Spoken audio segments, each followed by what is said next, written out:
Thank you for joining us again and welcome back to our channel. If you are joining for the first time, I appreciate your time as always. In this episode, I want to look at the reason why France is no longer a superpower. Some say that it was before, but I don't think it has ever been. I think France was considered a superpower when it had some tremendous influence in the continent of Africa. But over the years and the past couple of decades, we've seen that power declining over and over. And France has become what I would term from the geopolitical point of view as a regional power, whether it's in Europe or globally. And we've seen the country continue to struggle from the strategic point of view. Its influence has declined across the continent of Africa. A number of countries across the region will perceive France's foreign policy, I'm talking geopolitics here, to be one of the policies or foreign policy that were meant to subjugate, to divide, and also to conquer in a number of areas. So I feel that France's decline did not come overnight. It's as a result of a failed foreign policy which previous leaders have struggled to perceive the continent of Africa to be the area where France had exclusive engagement. Even some of France's partners like the United States of America, European Union partners, consider France to have leverage in the continent of Africa, and France could conduct businesses with regards to its own leverage that it had.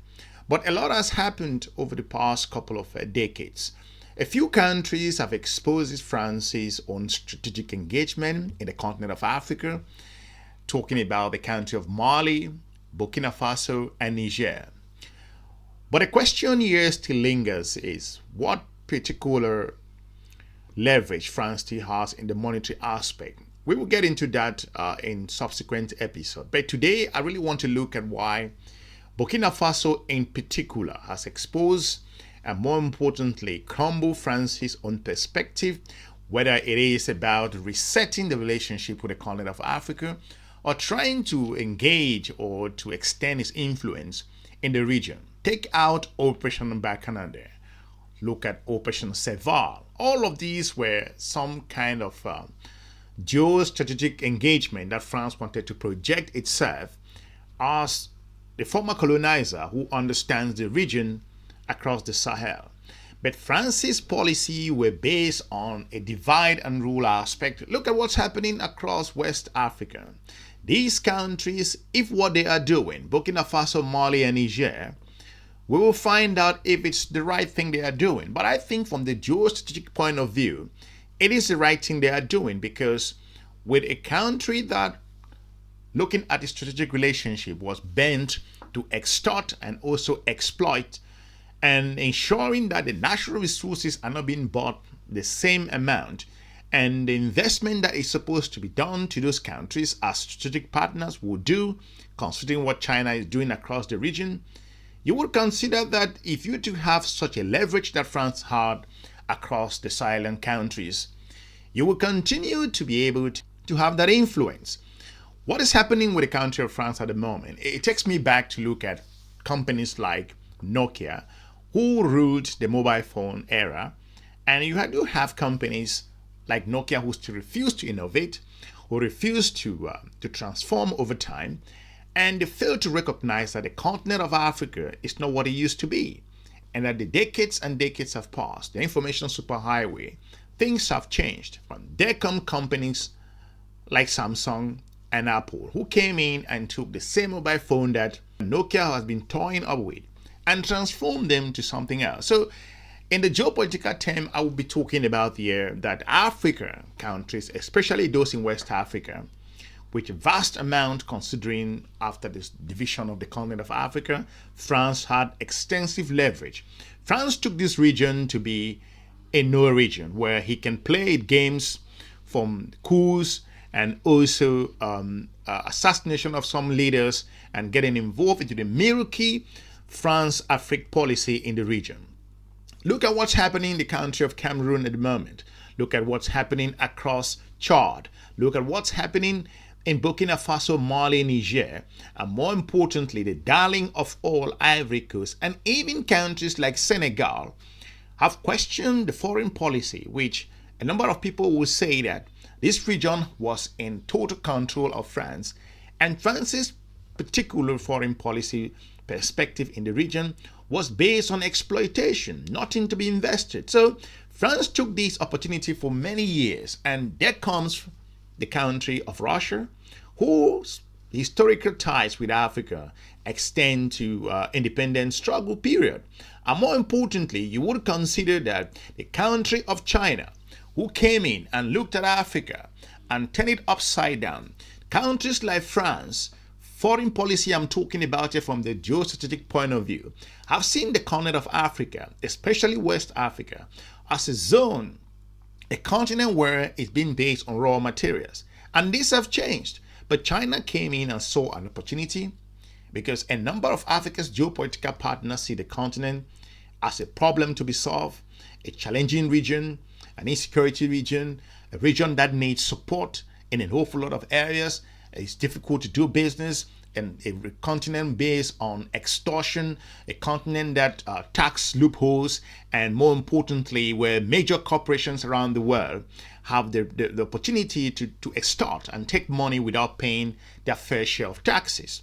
So China saw this opportunity, and it looked at Africa as one of the regions or the continent where the world cannot move forward. According to Chinese most important diplomat, Mr. Wang Yi, who said, ignoring the continent of Africa in the 21st century regards to the new innovation that we all are looking for, it's going to be a big mistake. So France's decline did not just come from the Operation Severe. It's a combination of its foreign policy that has failed across the continent of Africa.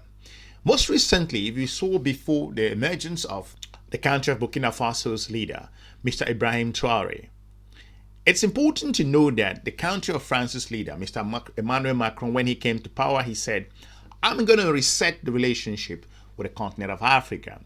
Did that happen? It never happened. All we heard was the condescending foreign policy, lack of strategic engagement, failure to recognize the continent of Africa's own important contribution into France's own survival during the period of the Second World War.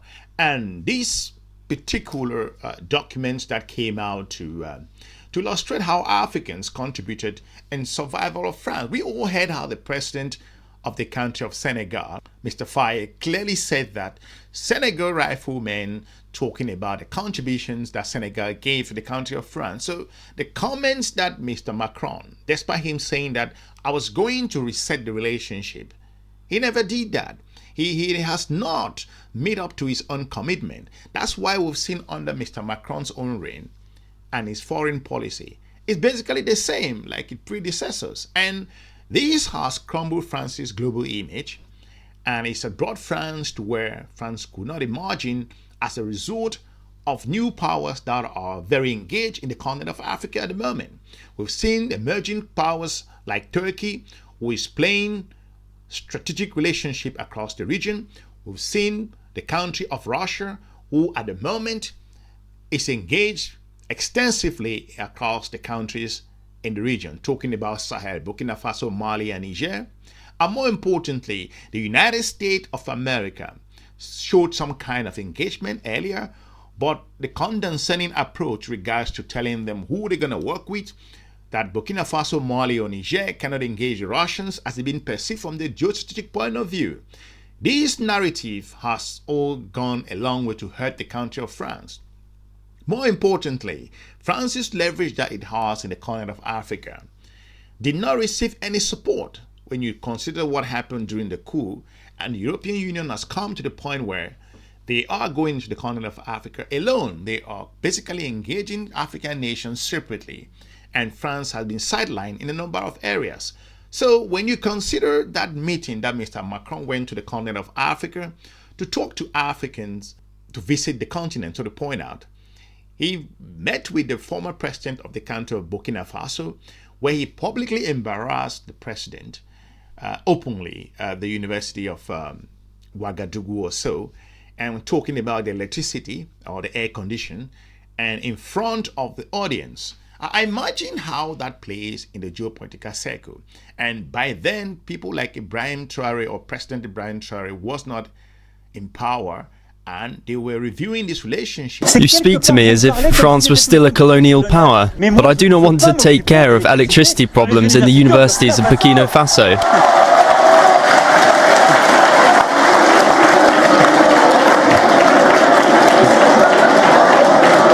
That's his job. That's the job of the president.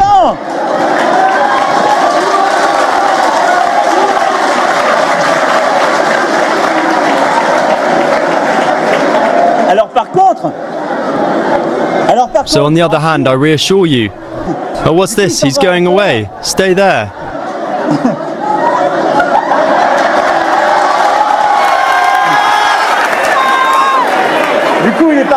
Maybe he's off to repair the air conditioning. So if the strategic partnership is based on paternalistic approach, condescending, and not being able to show some kind of level of investment, because the continent of African nationals who are coming from French speaking at the moment are observing and benchmarking France's investment, collaboration, strategic partnership, contribution, and more importantly, significant presence in the continent of Africa.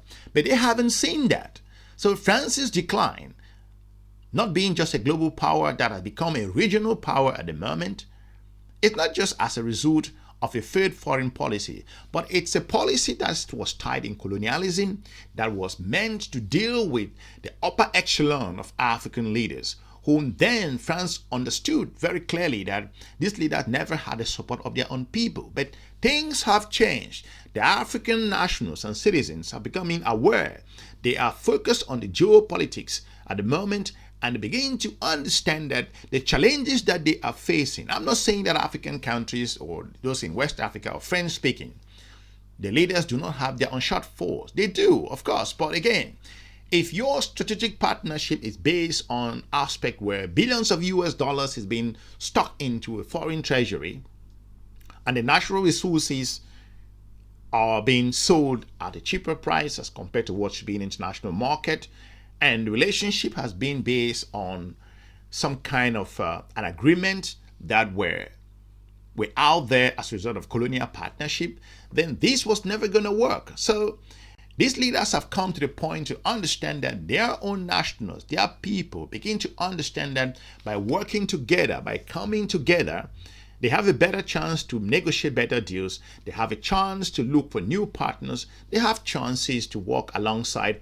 other strategic partner that offers the alternative that they have been looking for quite some time. So France's decline at the moment, as we all heard France struggles regards to uranium and its role in West Africa, has been exposed in several areas. So the decline of France, not just globally, considering France's position in Europe at the moment, and France is championing to look at how we can take over European security. But we do have countries like Germany. We see France's role globally is declining from a whole lot of areas. So France's backyard, Chad, Burkina Faso, Mali, Niger, Senegal, the darling of all Ivory Coast, all of these have calling the shot at the moment. It tells you that a foreign policy that was tied to bring in just a few group of people that will benefit just a few numbers in a country was bound to fail. So what's happening in Madagascar? Again, goes back to indicate to you that these shady deals that the country of France has been involved with a number of countries across the continent of Africa is coming to the limelight. So France still have an opportunity to go out there and apologize with regards to its own strategic engagement, because the playing field is very competitive at the moment. I think despite this quid pro quo approach, I'm talking about Mr. Donald Trump's own engagement with the continent of Africa, he still had some commitment regards to the continent of Africa in several ways. He still perceived the continent having some extensive leverage. China has embedded himself in the continent of Africa strategically. The European Union partners that you do not agree with are still looking to see Africa as a continent that offers the alternative from the resource perspective. But again, African nations are looking up to other countries that they feel they have benefited from them, whether it's from security that Russia offers, from the economic perspective that the country China offers them, or some French powers across the Middle Eastern partners, Turkey is offering some alternative. Look at Turkey has helped some African countries. I wouldn't say help, but again, have delivered some project. It is an understatement to say that China hasn't done anything in the continent of Africa. Look at ports, roads, bridges, dam, airport, waterways, you name the rest. So this talk of France's existence in the continent of Africa as a major player, it's not going anywhere soon. And France does understand that. And the longer this takes, its powers declines on a daily basis. As we've seen, the weakest period in France's own particular history, some experts say, is the moment when the countries of Burkina Faso and Mali kicked out France from their region. And at the moment, France is struggling to figure out itself even in Europe, and the foreign policy has been a total failure. So for those reasons, the countries across the continent of Africa, those who are French speaking or that have collaboration with the country of France, have come to the realization that France may not offer them the alternative. It has not done so for the past centuries. And the current image from the geostrategic point of view of the country of France is that of decline. And leaders across the continent who associated themselves with the country of France, we know what their fate are all about. So what I'm saying here is, from the strategic point of view, African nations have come to realize that they have to start believing in their own people, no matter how difficult it takes. They do have some resources that can enable them to transform their own particular economies and bring some particular value addition into their resources. Some have nationalized their natural resources, like in Burkina Faso, Mali, and Niger, because these countries are fighting an existential threat. Let me put it that way. Let me know in the comment section what you think regards to the reason why the country of Burkina Faso, Mali, and Niger have exposed France, and France is no longer considered an international power. Its global influence at the moment is on a swift decline. And Africa have come to realize that they do have some contribution and leverage that they could bring on the table. Leave me a comment. I will be looking forward to meeting you soon in our next episode. Smash the like button and have a good day. Bye-bye.